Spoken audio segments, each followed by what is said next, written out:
You're listening to She's the Business podcast, and today we're debunking the myth of audience first marketing and sharing how you can create the brand voice that cuts through the noise so that you can attract the right people into your world. Stay tuned, it's coming right up. So hi, I'm your host, Jessica Osborne, and with more than 25 years in strategic marketing development for businesses large and small all over the globe, plus 15 years building my own small businesses from home while raising my two young kids, I created this podcast to share with you proven strategies, mindset shifts, health, wealth, wellness, and even spirituality, really everything that goes into helping you be successful as an online entrepreneur. And joining me every week, we have guests who are experts in their own area of specialty all over the world. And I hope that you find this as inspiring and motivating as we did in recording it for you. So thank you for listening and tuning in today. Now, before I play the interview for you that I had with today's guest, let me share a little bit about Julia Michelle with you. She's actually an ex-ER nurse who has become a brand voice strategist, working specifically with women who, more so than anyone else, find it so hard to really show up and be themselves in their brand and develop the sort of voice that conveys confidence, that conveys the real expertise and their purpose and why they're here. Michelle has developed her own frameworks for brand voice strategy, including the 4 elements of your voice: the tone, words, cadence, and style, that helps you to really bring out that uniqueness that makes you stand out from the crowd rather than being hidden and invisible. So you're going to love what we chat about today, because we talk about the myth of audience first marketing, why so much of the advice you receive and hear and read online is actually sending you down the path of obscurity, invisibility, and mediocrity in your brand, and what you can do to change it as well. It's simple, it's clear, it's easy, and I think by the end of it, you're going to feel much more empowered and motivated than you have done before. So what a great way to kick off the new year. Without further ado, let me play the interview for you. Okay, so here we are. Welcome, Julia Michelle, to She's the Business podcast. Julia is a brand voice strategist, and today we're talking about the myth of audience first marketing. Gosh, I cannot wait to get into this topic, but hi, Julia. Welcome. Thanks for joining. Hi. Yeah. Thanks so much for having me on. It's lovely to get to chat with you. Yeah, absolutely. And we are almost at opposite ends of the world. I'm here in Australia. It's summer and it's hot. I've got the fan on, trying to keep cool. And Julia, you're like in the snow. But I love how we can have these conversations and like so many synergies and really like-minded thinking across the world. It's just amazing. So I appreciate your time being here and joining me in your evening, my morning. But before we get into this topic, can you please let us know a bit more about what it is that you actually do? How did you get into this as well? I'm always curious to hear people's stories. Yeah, great question. So I actually used to be an ER nurse, and it's really that experience that taught me the importance of paying attention to detail and being able to kind of blend this critical thinking with intuition. And I went from ER nursing to starting business in 2020.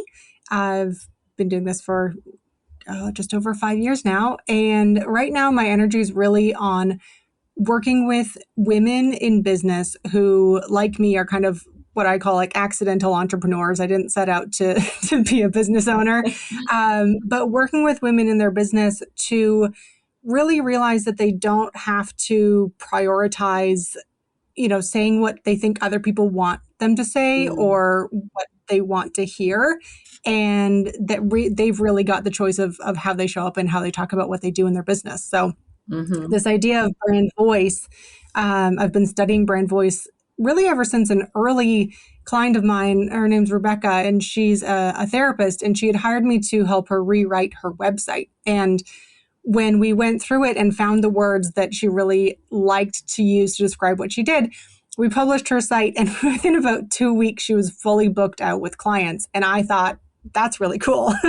So I've been hooked ever since of really trying to work on, what was it that made that shift for her to feel really proud about how she was talking about what she did, but also resulted in her having this big success in her, newly launched private practice. So it's been really interesting to see how those kind of skills of, attention to detail, critical thinking, intuition that I learned in nursing really translate into this world of business, and working with women to really kind of throw out the rules that we're taught of, you have to toe the line, you have to say certain things to make it work, and just go like, no, you're the expert on what you do.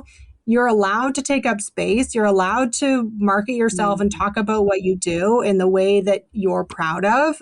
And so now that's really my focus, is working with women to kind of debunk a lot of those marketing myths that we're taught, figure out what it means to have a brand voice. A lot of the women I work with, like I said, they don't have a business background. We're not MBAs running our small business. And so really kind of figuring out what that means and leaning into, paying attention to the details to be able to say what you want, how you want, and talk about what you do.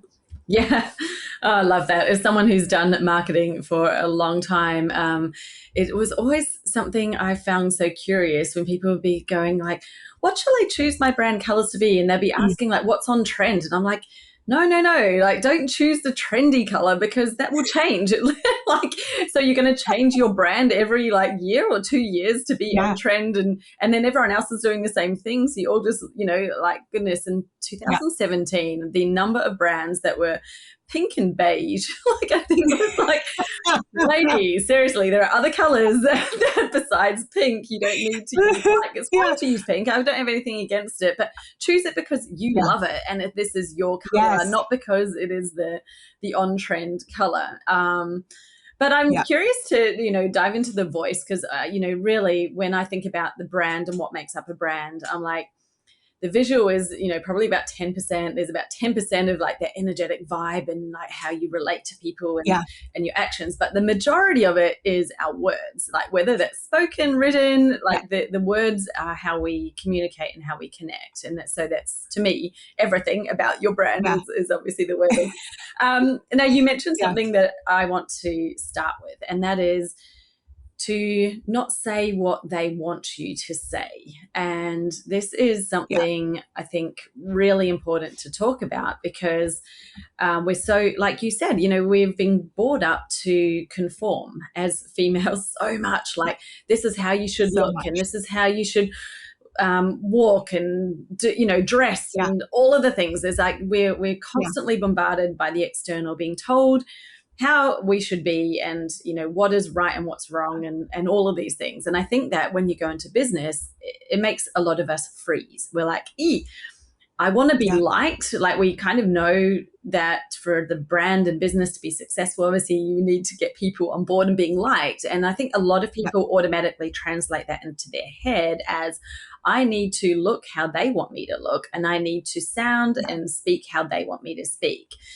So what is in your view, the big pitfall and danger around that? Yeah, it's a great question. And it's something that it's taken me a long time to kind of work through in my own mind of what my stance is on this, and why the things that work for me and for the clients that I've worked with work. And it keeps coming back to this theme of, who are you giving the most, kind of credence to in your marketing, right? Who are you using as that authority? And the people who, I've worked with any number of mentors over the years, and each one has had their own advice, right? Of, oh, well, you have to market yourself like this, or you have to market yourself like that. And it ends up being that you kind of lose track of your own voice and your own perspectives and your own expertise. And the that myth of kind of the audience first marketing of like, well, you have to know what your audience wants to hear and then just say that is such an interesting That's strange pitfall to advice. me. I'm like, Yeah. whoa. Yeah, and it's so kind of insidious of, when I really think about that, one, there's market research, right, is like it's a whole art and science kind of blend in and of itself of people aren't going to give you straight answers of what they want. People don't know what they want half the time. And so trying to take people's direct answers or even their indirect answers and figure out from that, this is what they want to hear. It's like, okay, I mean, that's already a bit of a crapshoot. Like you are solidly guessing. Yeah. And what's even more interesting to me is especially with small business owners and creative entrepreneurs, you're doing what you love, you're doing what you're good at. And kind of this idea that like, just based on what your best market research is suggesting that someone wants to hear, do you really want to build your entire business around what someone else wants and not what you want? Yeah. And it's kind of this recipe for disaster where I see people really commonly kind of hit this 3, 4, 5 year mark in their business and just burn out because they're really tired of doing the things that they, quote, should be and saying the things that they should be and avoiding saying the things that they shouldn't be. And it, where's the fun in that? We got into business ownership for any number of reasons, but a lot of it is to be, have that freedom. And it's not just financial freedom. It's freedom to do what you enjoy or what you're good at and talk about like, there's just this element of when you follow what you want, you talked about it even with choosing colors, right? Choose it because you love it. And it's not choosing these trendy colors. It's not choosing these trendy voices. It's what do you want to say, and how do you want to say it? And that kind of taking that authority back and saying like, no, this is actually how I want to talk about what I do is really helpful for women in particular, but it's also just like a really solid business strategy. Yeah, I would say it's like absolutely essential. Like what, if you are, operating under the premise of I've got to do what they want, think about, well, that's the fastest way to become invisible and blend in. And that's the opposite of actually what you want to be doing in business. Like you've mentioned, you're the expert, your expertise. So what you say is probably the best things that your audience would hear from you is probably not what they want to hear. It's the stuff that they don't even know that they should hear, right? Because if they've got a problem, it's because they don't know how to solve it. If you're the expert in it, then, the most powerful things you're saying is absolutely not about what they already want to hear. That's like, easily consumable, blah, blah, blah. It's not noticeable. It's not breakthrough. It's not going to shift them anywhere. It's just like, oh, yeah, great. That's what I wanted to hear. I already know that or whatever. And that to me is an absolute marketing disaster. And I think you and I are very much aligned because 100% of my approach as well is like, no, this is about your expertise and you actually stepping into it and owning it. And I love helping people actually create almost like their own category. It's like, stop trying to be in a space that other people are already in and saying and just saying it in your way. Like create your own space. Like what is it about you that makes you different and unique? And that is so powerful. So much more that, as you would have seen with your client that had that shift, sometimes it's right there and it's just actually being able to take back your power, like stop giving it away to everyone else, like what they want. Like who cares what they want? Like, of course we want clients, but the most powerful way to actually attract clients is to step into your authority, say what needs to be said, and you're going to attract those people to you because all of a sudden you're not worried about whether they like it or not. You're actually just saying, this is what we need to hear. This is what I believe in. That's why. And people are attracted to the confidence, the assurance, the energy, and definitely to you. But there's such a, I think that and I still struggle with this. I'm sounding like I've like got this totally sorted, but it's like we've been so trained and brought up to believe that what other people think is so important that your Yes. subconscious mind will probably get back into that place of worrying about the judgment. And, Yeah. you're going to find yourself like trying to moderate or measure or maybe Yes. tune it down a bit, right? In terms of what you're saying, even though you might know, no, the best thing is for me to not do it. I know you mentioned, being provocative and polarizing. Can you talk a bit about that? Because I think we read about it and we go, yeah, we're going to be polarizing, provocative.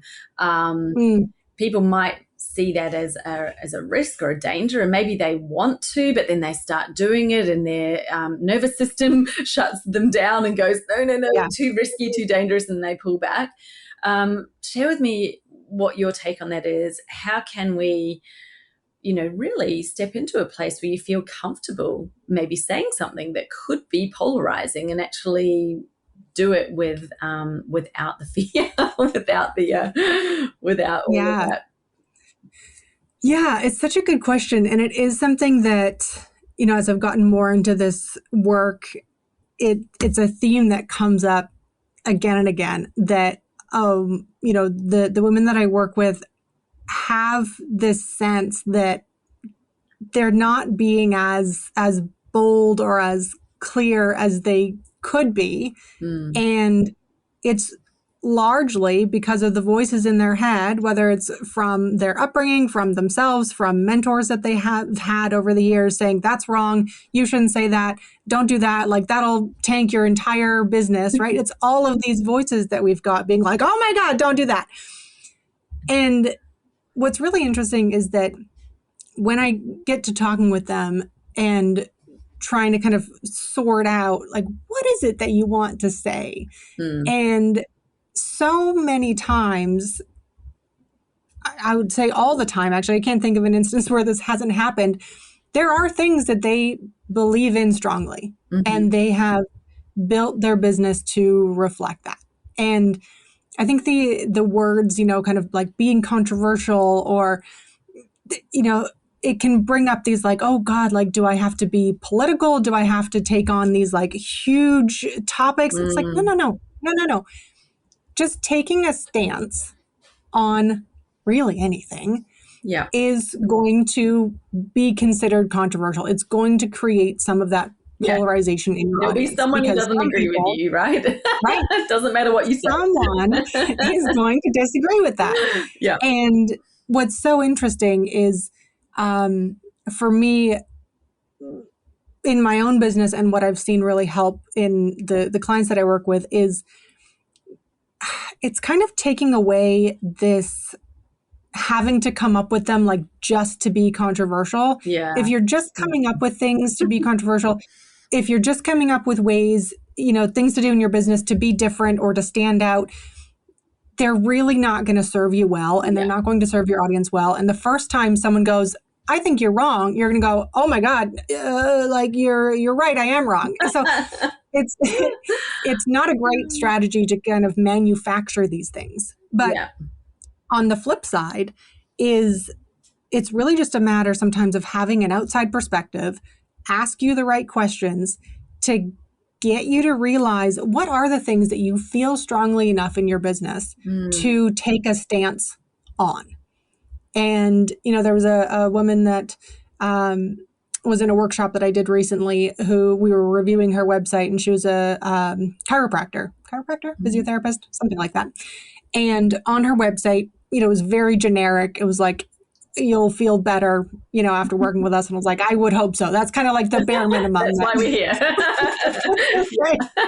So got to asking her some questions about, what does she do differently? What do clients say about what she does? What does she tell other people what she does? It came through this idea of they really worked with families, interestingly enough, because they had noticed that if a kid is having, chronic pain or all of these issues, then like the parents are also super stressed. The siblings are stressed, like everybody's stressed. So they had this family approach that was very unique to me. I hadn't heard something like that in a practice before. And it was very well thought out. She felt really strongly about it. And I said, look, like that's nowhere on your website, right? Why aren't you talking about that? And something that she knew she would take a stance on. She felt really strongly about it. And if someone had questioned her on it, she had all of these reasons to go, no, I'm actually very confident in my stance on that. I am happy. If you don't agree with that, you're not the right fit for me, right? That's like, it was an easy line for her to have. Yeah. Yeah. And it's those things that, like, Yeah. that's not, quote, controversial, but it is her taking a stance. Yeah. And it can really be, simple things like that that set you apart. And it's a great indicator for people to know, are you a good fit, right? That's what any marketing is trying to achieve is, are you the right fit? It's the classic, know, like, trust is the trifecta that we get told about all the time. But taking a stance builds that in the sense that it's a path, right? Yeah. It's a chance for you to say, absolutely not, or I'm in. Yeah. And without those, it's really hard for people to differentiate or to have any clue whether you're a good fit for them or not. Yeah. And so, as scary as it is, and I mean, the point of polarization is people are going to go both ways. But without that, people can't tell. They don't know what you stand for. Women are not small men. We're wired completely differently. And that's why if you've been trying really hard to implement a marketing method that a male created that seems to work really well for them, but for you, it's just feeling like there's something wrong, it's awkward, it's maybe uncomfortable, then you probably also have been thinking there must be something wrong with you. Maybe you've been told that it's because you need to step outside of your comfort zone and it's supposed to feel uncomfortable. But here's the thing, it's not that. It's because you're not operating from your place of personal power, and is absolutely essential for any woman who wants to be seen as an expert, who wants to be a leader in their space, and even just stand out as someone distinctly different, make an impact in your audience and your community. Then you must be operating from a place of personal power for your marketing to have any weight behind it, for it to land, for it to work properly. And that's why I've decided to run a live experience, a special kind of training just for women, where we're going to unpack all of this. We're going to help you to see what's going on in your business and what you actually need to have in place so that you can stand in your personal power and attract in the clients that are right for you, who see your value and are absolutely willing to pay for it. Now, this is going to be run a bit like one of my normal programs.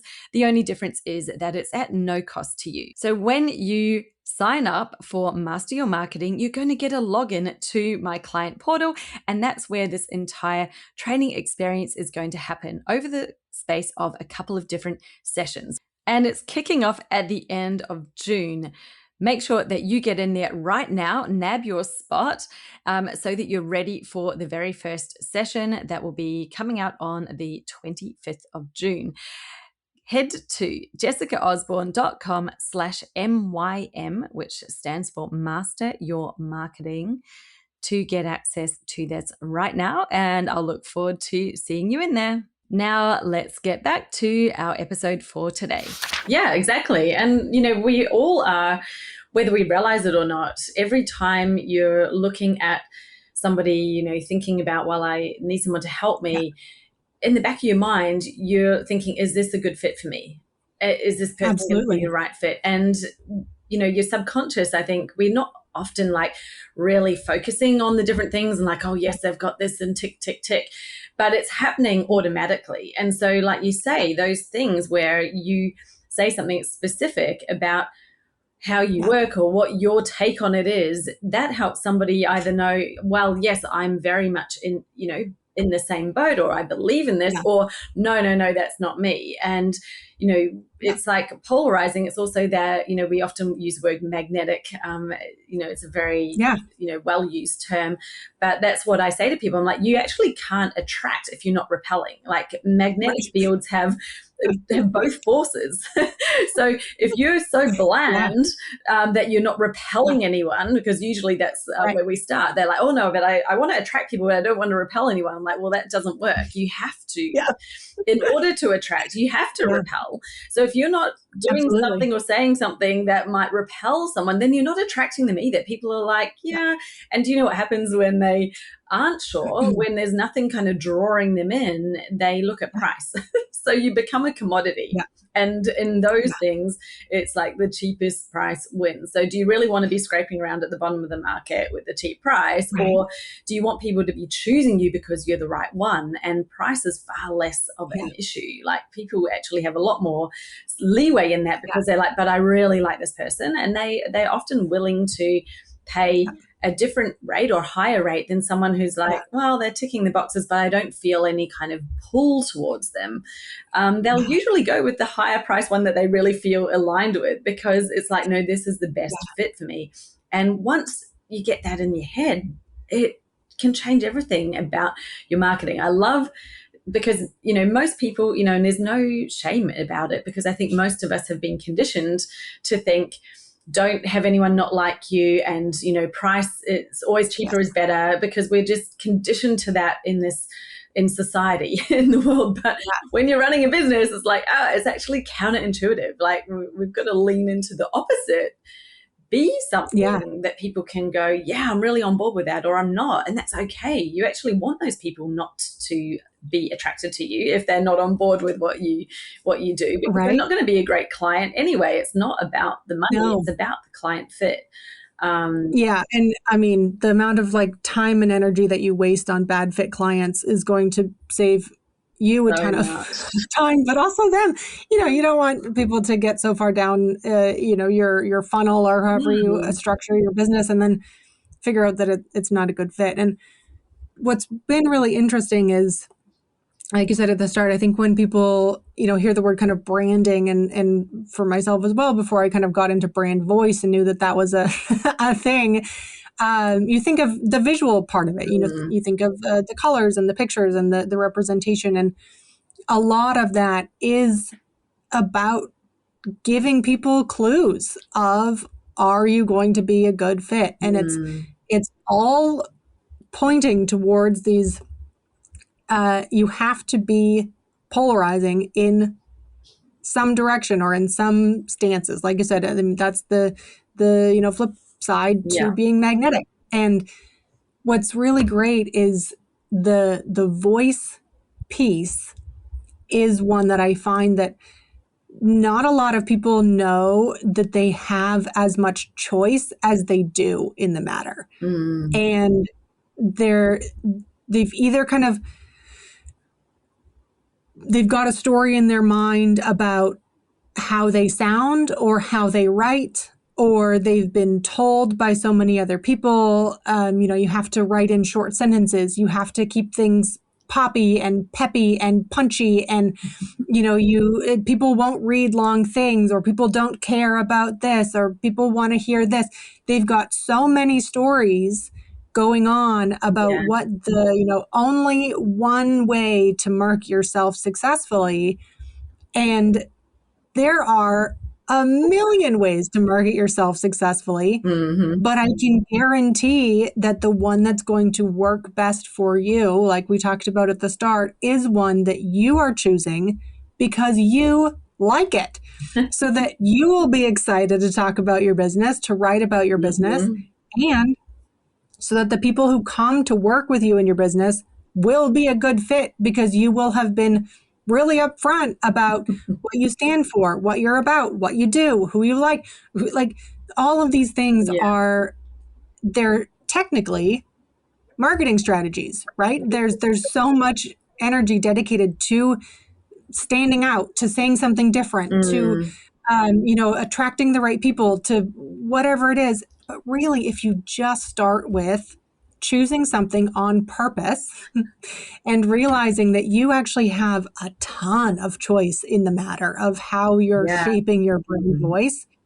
the rest of the marketing strategy falls into place. Like you've already knocked it out of the park. Yes, exactly. And it's like, it's going to take a little bit of practice and, something that you have to build the muscle to then be able to hear somebody say, you've got to be, speak in short sentences, and you've got to be able to hear that and to not react and not respond to it and not feel like you've got to now jump in this direction. And, now someone's saying jump over here. And, because it's everywhere around you. That's not going to go away. It will continue. There are people with opinions on everything. And usually it's like, well, this is what works for them. But they are not you. Yes.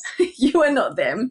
So what works for them doesn't necessarily work for you. And the time and time and time I've had clients come into my programs going, oh, wow, I've done this and I've done that. And, they said to do that this way and none of it's worked. And I've gone, well, okay, let's forget about all of that. Let's now look at you and what is going to work for you. How do you want this to be? What's going to work for your style, your life? Like, there's no point following a strategy where it's going to require you to do, live content 3 times a day if you're a mum with young kids at home and you're like, that's not even possible. I'm like, don't do it then. That is not the strategy for you. That might work for that person who's got no kids and all the time in the world, and they can, set up their studio and all that stuff. It's like, there are so many different ways to do everything.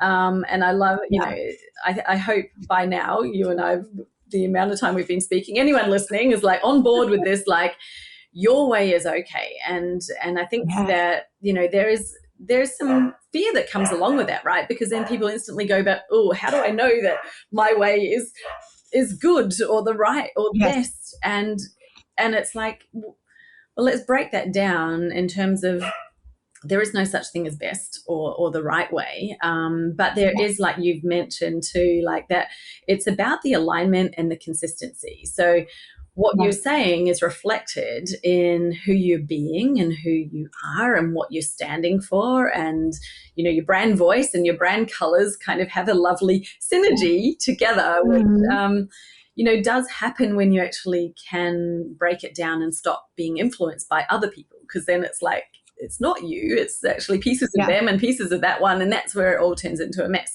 Now, you said that you've got some diagnostics that you'd use, and people could maybe do a little bit of this themselves in terms of if you're looking at your website or whatever it is that you've written about your business. And it's like, oh, I'm not really sure if this is like feeling really like me, but I don't know what's wrong with it or how to change it. What are the key things that you look for or that people could, start to reflect on?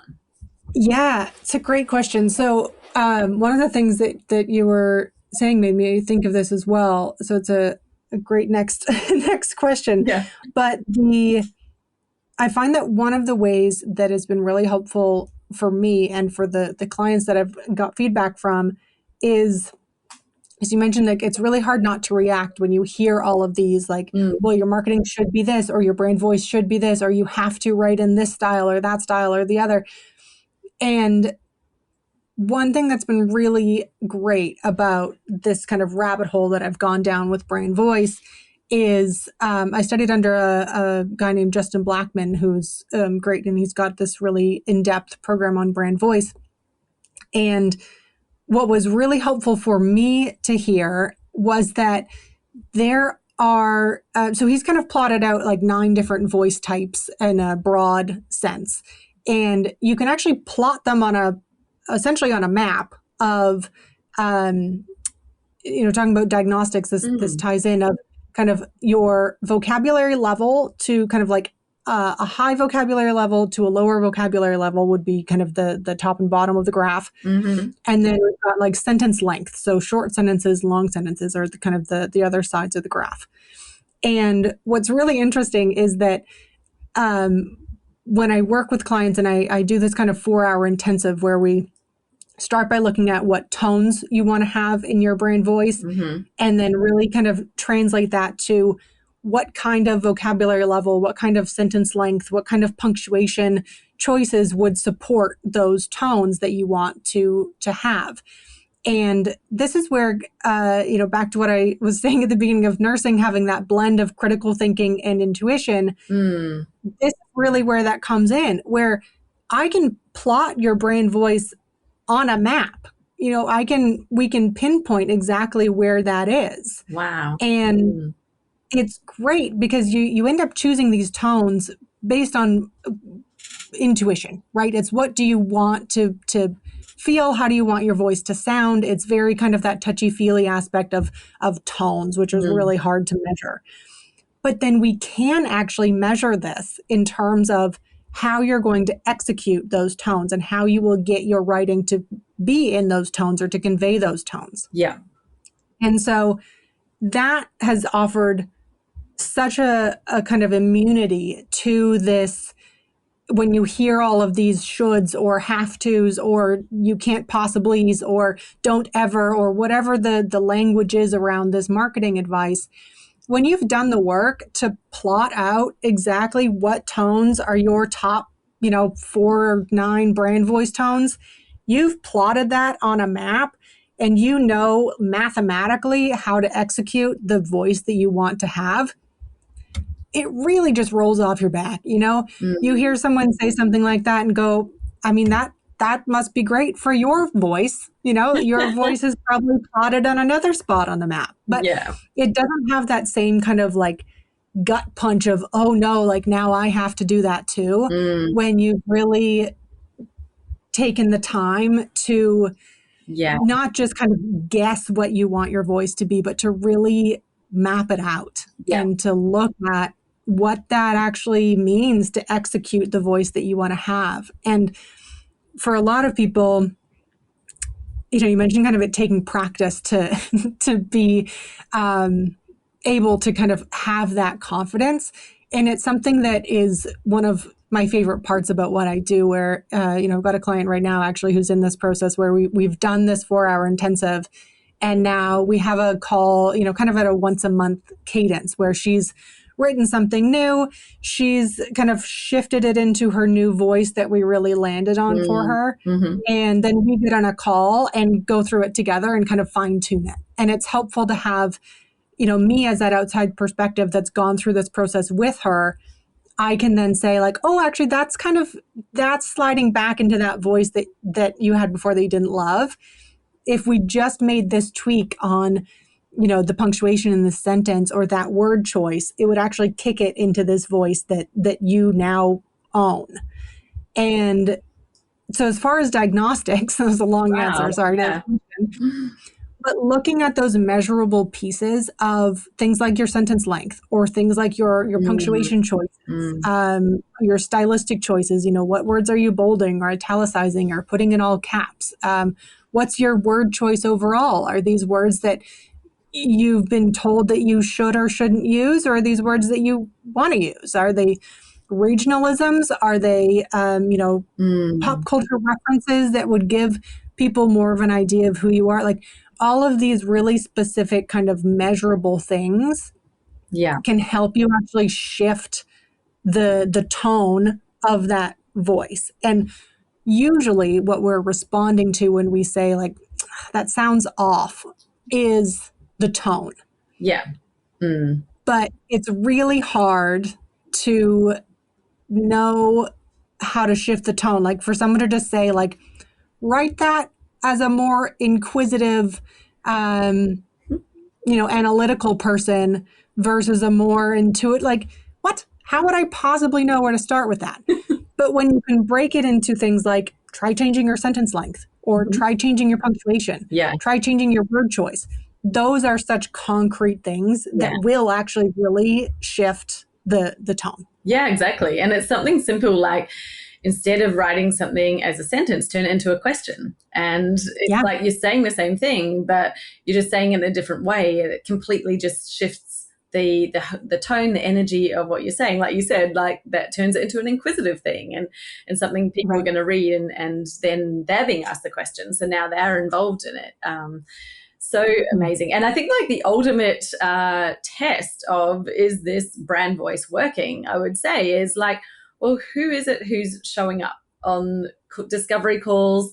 Who Yeah. is it who's interested in working with you? Are they actually a match, and how close a match to your ideal client? And Yeah.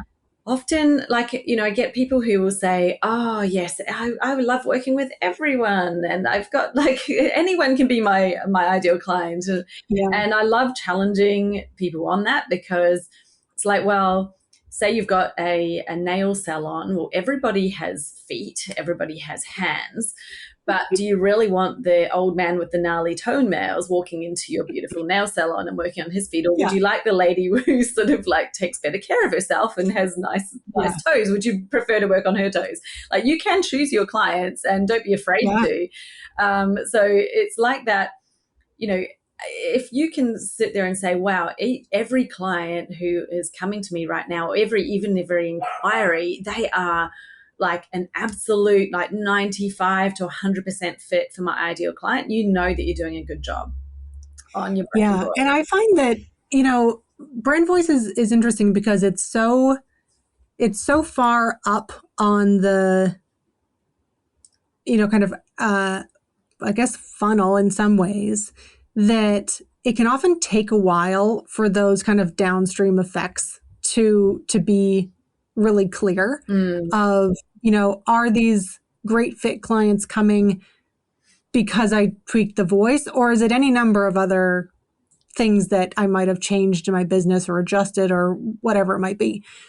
But what I always see as kind of the first sign that we're on the right track is that people actually start to be really proud of what they're saying.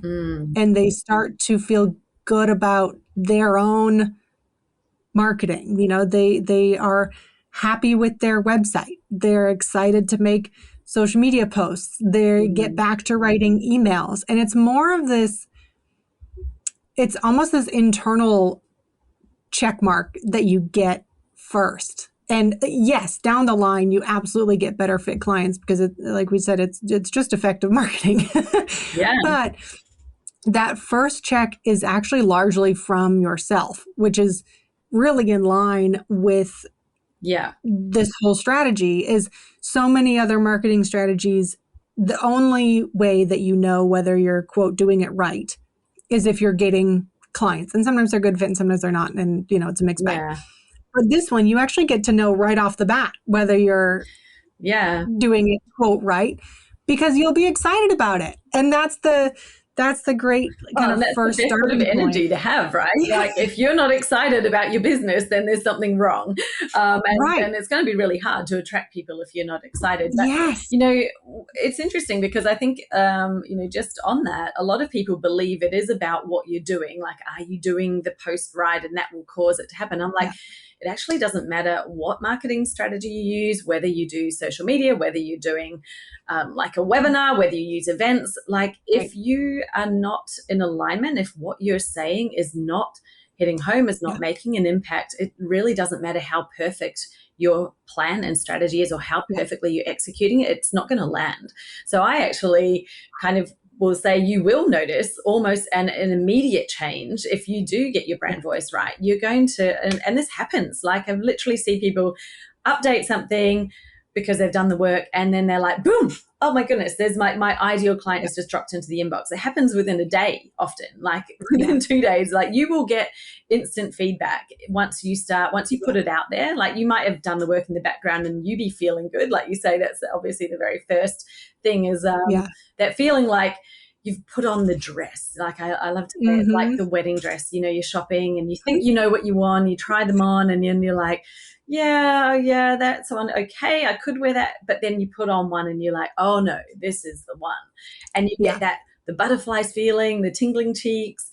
That's when you know you've nailed your brand and your brand voice, because you're like, like every fiber in your body is excited about it. You actually feel it. And then you put it out there and you do get instant feedback. So if you're not getting the feedback, then I'm like, okay, there's maybe something in there that's not quite landing. Like you said, maybe there's a word or something that's changing the tone that you can work on. Or when you work with someone like you who's actually helping you do the words in the first place, you're probably going to get that instant feedback straight away. And it might just be, might not be a client is paying you immediately today, but they've made an inquiry. You've got a call booked, and you're like, whoa, I'm excited to have this call because it's exactly the person I imagined when I figured out who it was I was speaking to. Who my ideal client is. And that is like the most simple, easy way to really know whether it's working or not, or whether you've got a problem. Because the other thing, people go, oh, I need to change my brand and I need to change this. It's like, is that actually the problem? Or do you just have an offer that sucks? Maybe you are like, your brand is great, but you've just got blah, like mediocre offer. That's how you know what it is that you should focus on. Because if the right people are showing up and it's a good match for you, then tick, brand voice is working. The right people are being attracted to me. And the other stuff then comes after that. Maybe you're not converting them because actually the offer's shit. It's not the right offer. And that's okay. That's another piece of the puzzle. It's like what you're going to work on. So I love this. I think we could talk brand voice for ages. Love everything that you've had to say. And there's so much, I just think a lot of opportunity. There's so much scope and positive, just message that you've delivered today that I hope people are feeling like empowered and excited by what's possible. And all of these words and rules and things that you're hearing from people don't actually need to be part of the chatter in the back of your mind controlling your day. So thank you so much for sharing that, Julia. I think it's, really this conversation is very, very needed to moderate all of that noise that's out there in the online world.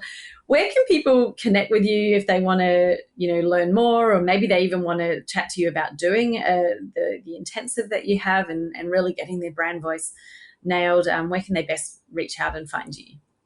Yeah, absolutely. So I've got a website, juliamichelleagency.com. My email's on there. I check my emails regularly, so that's usually the best way to get in touch with me. And for those intensives, they're a lot of fun, and they just are a really great way to kind of get that ball rolling with figuring out how to be more bold, more clear, and really choose how you're talking about what you do. So I always do a call with people before booking one of those. So I think you mentioned that in the notes, there will be that link to book a free call with me if that's something that's of interest to people. And if they want to start with an email or a message through my website, then they can do that as well. Amazing. Yes, great. We will have that linked up in the notes for you. Make sure you mention you're from a She's a Business podcast, or you've heard this episode when you book in with Julia, because that then helps her know, how you found her and discovered her as well. Yes, and I'm going to have something special. I haven't organized the details yet, but definitely do let me know that you came from this podcast, and there will be something special in it for you. Awesome. Thanks so much. That's incredible. And are you present on any of the social platforms if people want to kind of follow along and get your content? Where do you hang out? Yeah, I'm on Instagram is the one that I'm most active on. I think it's just julia.michelle.agency. And that would be the easiest one to find me on for sure. That's awesome. Well, make sure that you head over to Instagram and connect with Julia. And also, if you're in She's a Business community, that's our special group that's on Facebook that we have our guests and listeners of the podcast hang out in there, and we have more chat. So I know that there's so much more we can talk about with this. Please come in. If you're not already in the group, you'll find the link in the show notes. Come and join us in there. We're both in there. We'd love to hear your questions or continue the conversation there, because I know that there's so much more we could chat about, Julia. And yeah, definitely that's a great place to connect with both of us and hang out. Awesome. Well, I will see you again next week. Thanks so much for tuning in today and listening. Hit subscribe and make sure you're getting She's a Business podcast in your playlist.